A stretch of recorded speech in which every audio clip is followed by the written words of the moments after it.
All right, guys, we're going to have even more fun with addition, subtraction, identities. No, you can't wait for that. The same formulas we did yesterday, all addition, subtraction. I'm going to show you a couple more examples here of what we're going to do in class tomorrow. So here we go. More fun with addition and subtraction formulas.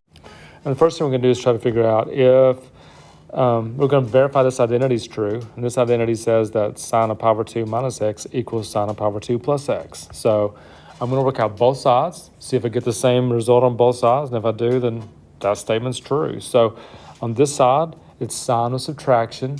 So I'm going sine of pi over 2 cosine x minus cosine pi over 2 sine x. That's this side on. It's the left-hand side only.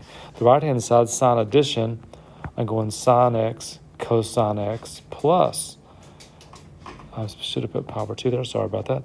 Pi over 2, I'm just doing the formula, plus cosine pi over 2 sine x. Run out of room. I know it doesn't look like it. Running around a room on my iPad. There we go. Hope you can read that. Over here, sine pi over 2 is 1 times cosine x. Cosine pi over 2 is 0 times sine x.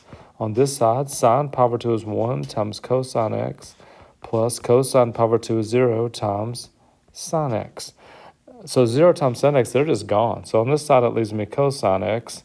On this side, same deal happens. 0 times sine x is 0, just leaves cosine x. And because cosine x does equal cosine x, that identity is true. Okay, so I'll prove that it's true. It's kind of a weird looking identity to think that it's true, but it is based on our sum and difference formulas. Okay, and last thing we're doing on this video, that's right, I said last thing already, is we're going to simplify this as much as we can. This is simplify. You're not proving anything, we're just simplifying. Now, one thing about this, when you look at it, don't look at that and think that that's distributive property. It has nothing to do with distributive property. That is cosine of addition. So I'm using the addition formula with cosine to simplify this thing. So that means I'm going cosine of this, of inverse sine square root 3 over 2. Cosine of this, inverse cotangent square root of 3.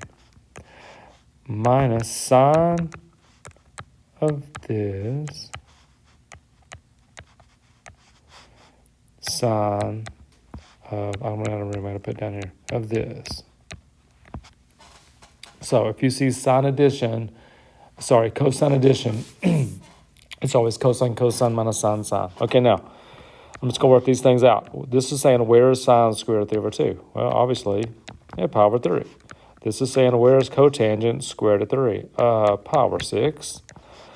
That's a bad 6. Let me fix that just a little bit. My marker, sorry about that. Okay, this first one on this side has sine of inverse sine. If you have a sine of inverse sine, it's just a value. Don't forget that. They just cancel each other. It's just square root of 3 over 2.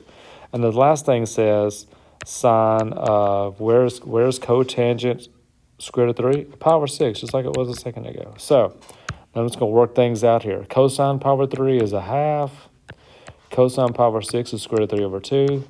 Minus, I already have a 1 square root of 3 over 2 over here. And sine pi over 6 is a half. Oh my gosh. So I'm getting square root of 3 over 4 minus the square root of 3 over 4, which happens to be 0. So that whole thing right here simplifies down to 0, which is not exactly anything. It's just a good answer. Okay, so hope you see the difference. We're going to do that kind of thing tomorrow in class. I hope that helps a little bit. Sorry for the handwriting. Doesn't look that great, but I'll get better. All right, see you tomorrow.